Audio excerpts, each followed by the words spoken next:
Bakit kay ganda at kay siglang mundo kung ikaw ay bata pa? Magtampisaw ka sa tubig, maglaro ka sa kalsada. Hulin mo ang ikot ng mundo kung ikaw ay bata pa.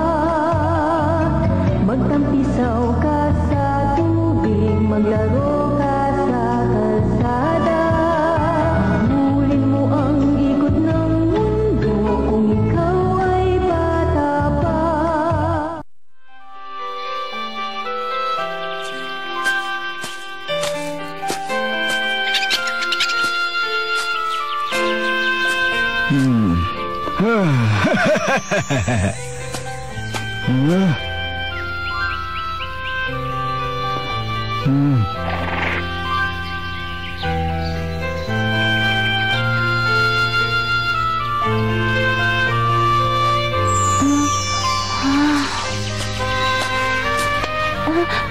Ginoong Paige, Anong problema? Tila malungkot ka.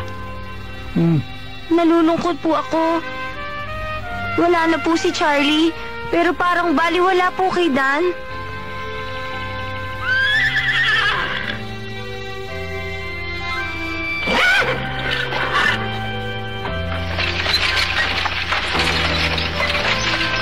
Mag-iingat ka lang, Charlie!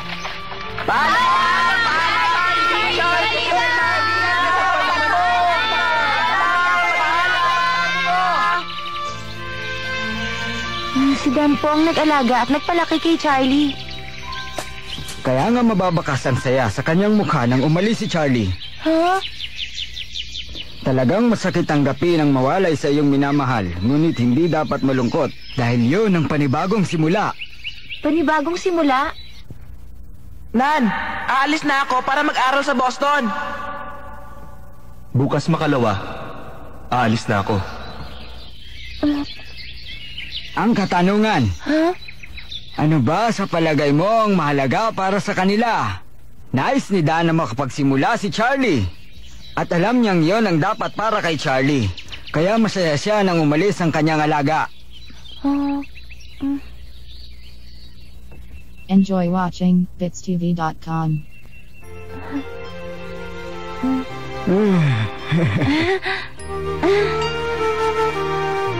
Yan bang talaan ni Dan? Oo, at napakaraming bagay ang naisulat ko tungkol sa kanyang mga ginawa. Bukas na ang alis ni Dan. Oo. Tuloy? Ninang Jo, sulat po. Galing po kay nanay. Galing kay Meg? Bakit kaya? Dito pala yun. Narito tayo sa Concord. At dito ako pupunta sa Boston sa gawing ito. Malalampasan ko ang Amerika at papasok ako ng Mexico. Hanggang sa makarating ako sa Brazil. Napakalayong paglalakbay. Palagay ko hindi ko yan makakaya. Dan, matutupad na rin ang mga pangarap mo. Pinabati kita. Oo. At kung hindi dahil sa'yo, wala ang pangarap ko. Kapag pumunta na ako sa Boston, mag-aaral ako ng mabuti para maging isa akong magaling na negosyante. At kapag kumita na ako ng maraming pera, magpapagawa ako ng aklatan dito sa Plumfield. Siyempre pa, yung pinakamalaking gusali.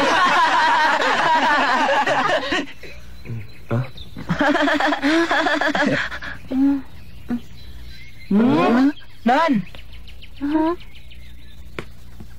Galit ka pa ba sa amin dahil malapit na kaming umalis? Nan, hindi naman yun nangangahulugang ayaw na namin dito sa Plumfield, Nan. Alam ko yun. Aalis kayo para matupad ang mga pangarap ninyo. Aalis din si Dan dahil gusto niyang maglakbay at ikaw naman para maging matagumpay na negosyante.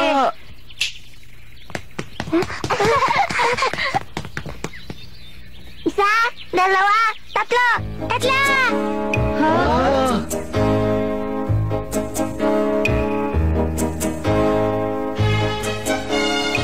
Napag-isipan kong tanggapin na ang inyong mga pasya sa buhay. Binabati ko kayo, Dan, Tommy. Binabati namin kayo. Salamat, Nan. Nan, maraming salamat. Ganon din ang gagawin ko. Nais ko namang maging manggagamot. Pinakamahusay. Mahusay? Oo, gagamutin ko ang mga sakit ng tao na hindi pa nabibigyan ng tamang lunas. Sige, ako ang bahala sa pagpapatuyo ng gusali. Ako naman ang karpintero. At ako naman ang magbibigay ng gasa at benda. Ako ang kusinero sa ospital. Tutugtugan ko naman ang mga pasyente para maaliw. Salamat sa inyong lahat. Magtutulungan tayong lahat. Meron kaming balita! Balita? Oo. Maaari na rin matupad ang pangarap ni Nan na makapag-aral. Bilang isang manggagamot. Nan, maaari ka nang mag-aral sa isang paaralang walang bayad.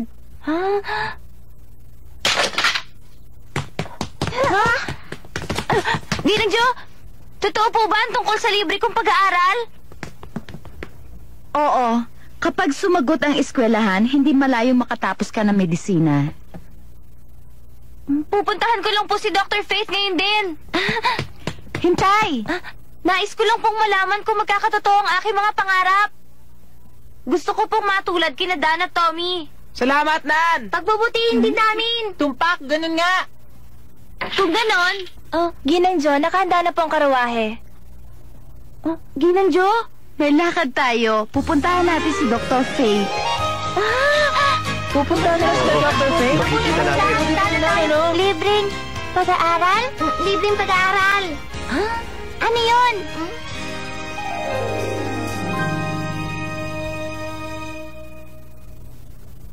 Maraming sumang-ayon sa mga kasapi ng kapulungang panglungsod tungkol sa libreng pag-aaral.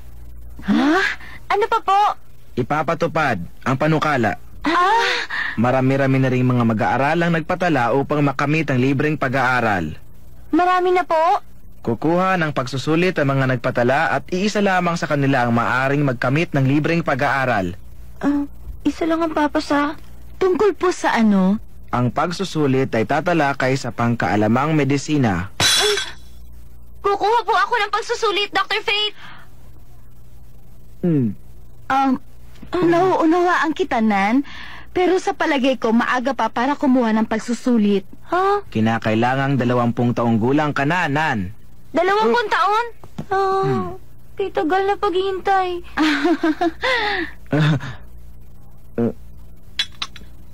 Isa pa nga pala, Ha? Ano po yon? meron pang problema. Problema? Ang totoo, mga lalaki lamang ang maaaring kumuha ng pagsusulit. Ha? Ang ibig kong sabihin, hindi maaaring kumuha ng pagsusulit ang mga babae. Yun ang pasya ng alkalde.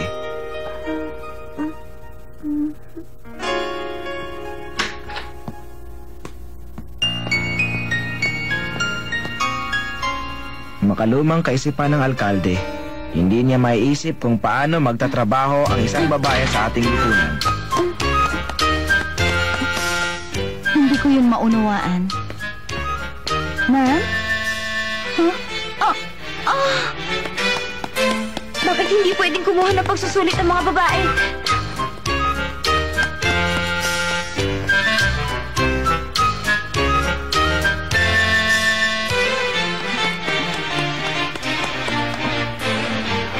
Ito lang yun.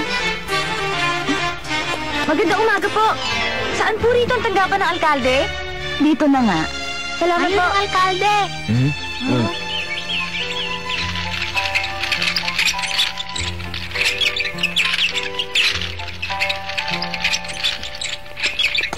Kumusta po ang bisikleta? Mabuti naman. Alkalde? Anong kailangan, munting bilibini? Alkalde? Nais ko pong kumuha ng pagsusulit para sa libreng pag-aaral. Bakit po hindi pwede ang mga babae? Ako po ang lagi nag-aalaga sa aking mga kaibigan at alagang hayop. Nagbabasa rin po ako ng mga aklat tungkol sa medisina. Bigay po sa akin ni Ginang Jo. Gusto ko po maging manggagamot. Kaya gusto ko pong kumuha ng pagsusulit.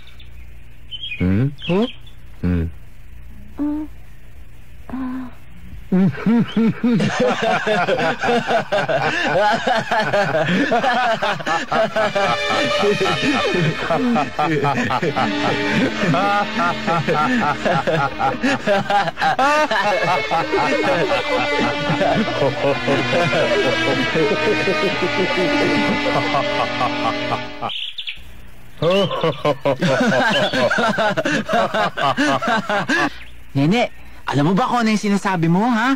Palagay ko hindi mo lubos na naunawaan. Pero gusto ko po talagang maging... Kakaiba ka sa lahat ng mga bata.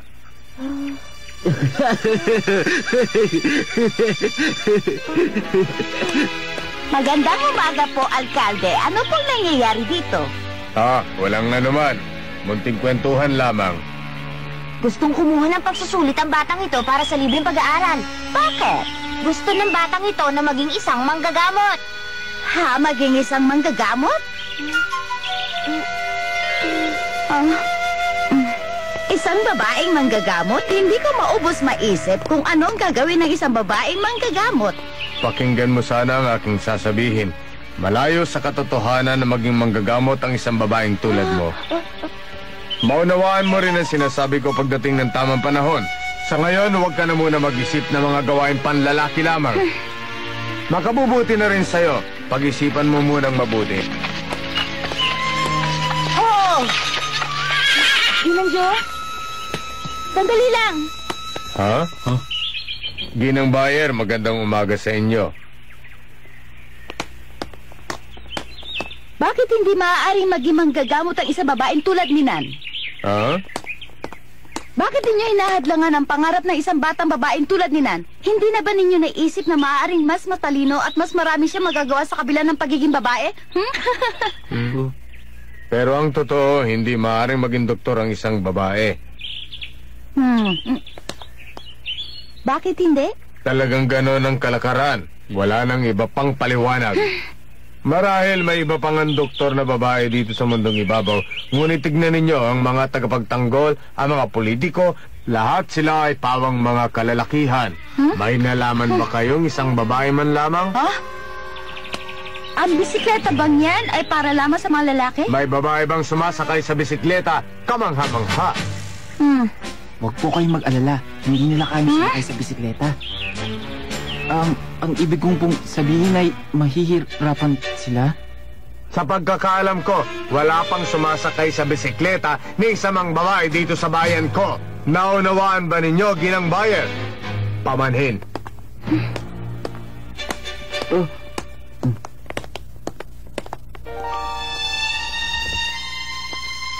Enjoy watching TitsTV.com.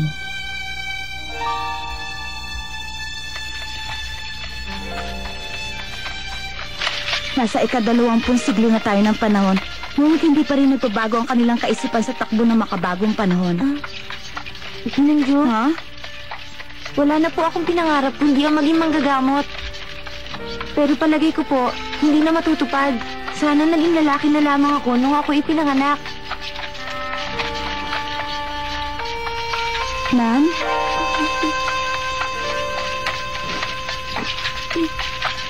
Sabi po ng alkalde, hindi raw po ako pangkaraniwang bata.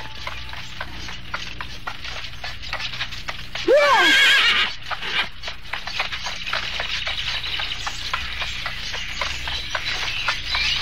Ho! Nan, dito ka lang sandali. Po? Bakit po, Ginang Jo? Babalikan kita kaagad. Opo. Yeah!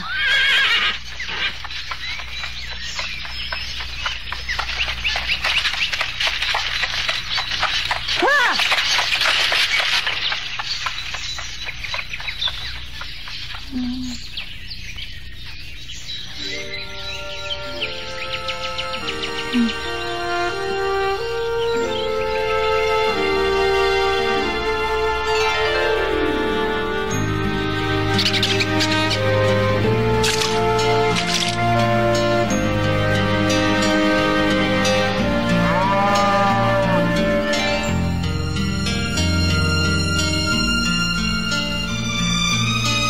Ang tagal naman ni Ginang Jo.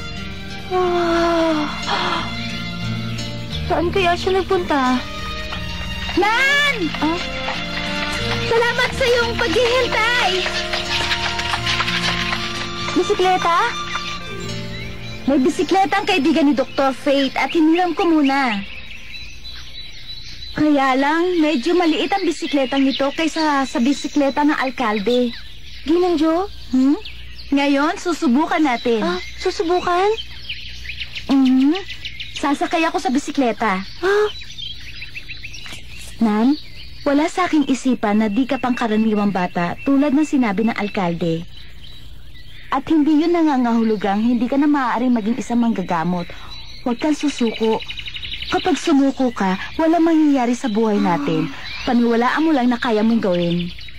Tandaan mo yan. Maniwala sa sarili. Makakaya kong gawin. Ganoon nga. Nan, ang una nating gagawin, susubukan ko muna.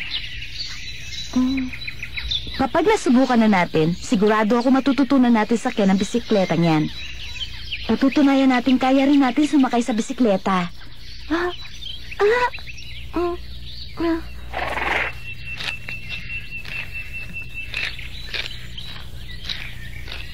Handa ka na ba? Opo. Nan, bitiwan mo na ako.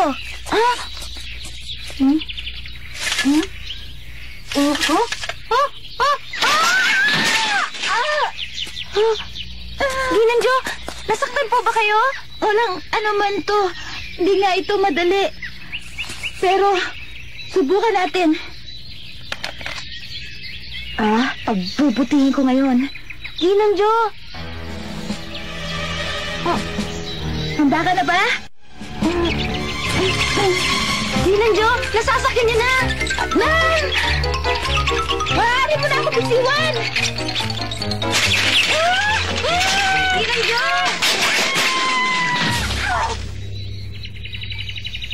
Ginang-Jo! Ginang-Jo! Walang anuman. Ginang-Jo, baka hindi natin kaya. Kaya ko, pero natatansya ko na kung paano. Kailangan ko na lamang ng konti pang ensayo. Ginang-Jo.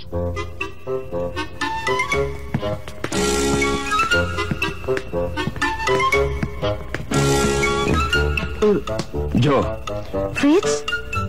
ano ba ang binabalak mong gawin? Ginang-Jo, ano po ba klaseng pananamit yan? Ito ba? Ito ang pantalon ni Fritz. Gagamitin ko para sumakay sa bisikleta. Bisikleta! Babaeng nakapantalon, sasakay sa bisikleta. Hindi ko maubos maisip. Ginang-Jo, mag-iingat po kayo! Nan, handa ka na ba? Opo. Ikaw, Nan! Opo. Hindi ako makapaniwala. Kay ganda ni Ginang-Jo. Tutulungan na ba natin siya? Hindi. Alam kong may sarili siyang paraan para matutong magbisikleta. Kapalagay ko nga'y tama ka.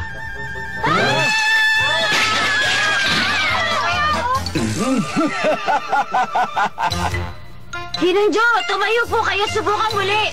Susubukan ko muli. Handa ka na ba, Nan? Opo.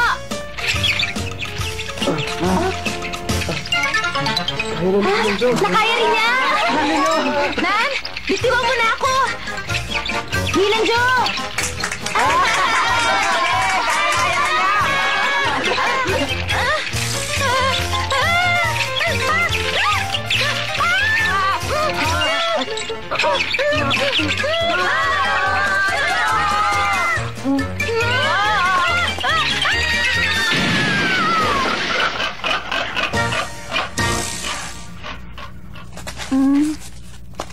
Ginang-Jo! Nasaktan po ba kayo? Walang anuman. Enjoy watching fixtv.com. Nan, ano sa palagay mo? Bakit, Nan? Mahal na mahal ko po kayo, Ginang-Jo. Alam mo, Nan, hindi ko alam kung ano mangyayari sa Plumfield kung mag-alisa ng mga bata rito. Kayong lahat man, ikaw, si Dan, si Tommy, may mga pagsubok sa buhay, mga balakid na maaari ninyong harapin sa darating na bukas, mga pagsubok na di maiiwasan. Iniisip kong baka hindi ninyo malampasan ang mga problema at sigalot ng buhay. Nakakalungkot ding isipin, ngunit kinakailangan magpatuloy ang buhay. Nagbabago ang ating buhay para na rin sa ating sariling kinabukasan. Tayo rin ang gumagawa ng ating kinabukasan, ng ating buhay.